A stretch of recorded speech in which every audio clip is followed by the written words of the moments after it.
Now to new details about Sunday's terror attack in Sydney, Australia that targeted hundreds of people who gathered to mark the first night of Hanukkah. The attack left 15 people dead and 38 others injured. Police killed one of the two suspects involved, but it was the heroic actions of a bystander that likely saved more lives.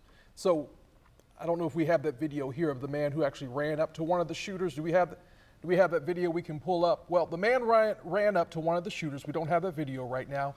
Disarmed him and turned the weapon on the shooter.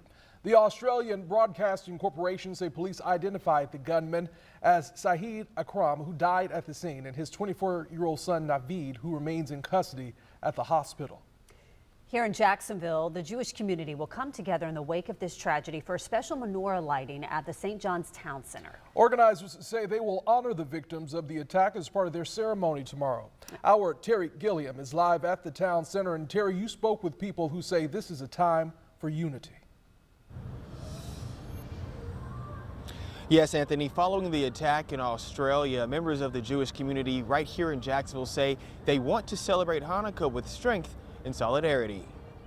I started Googling and trying to figure out what's going on, assuming the worst, and unfortunately, the reality was much worse than I could even have imagined. Rabbi Novack with the Chabad of Jacksonville Town Center is left to reflect on the deadly terrorist attack that killed at least 15 people at a Hanukkah event at Bondi Beach in Sydney, Australia. On one hand, we're contending with this grief, with this sorrow, with the pain, with this terrible loss. And at the same time, we're called to spread light and to celebrate this joyous holiday of Hanukkah. Now those living on the First Coast are preparing for Tuesday's gathering at the St. John's Town Center as they remember the victims of this tragedy. I think the message for us is clear.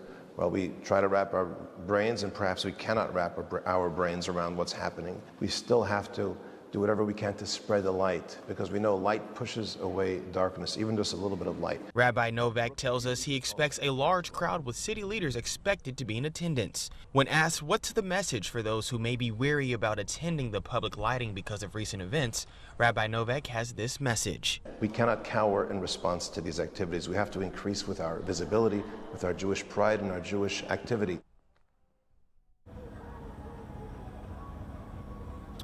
The menorah lighting event is tomorrow night at 6 at the Town Center Park Green by Maggiano's. Live here in Jacksonville, I'm Terry Gilliam, First Coast News on your side.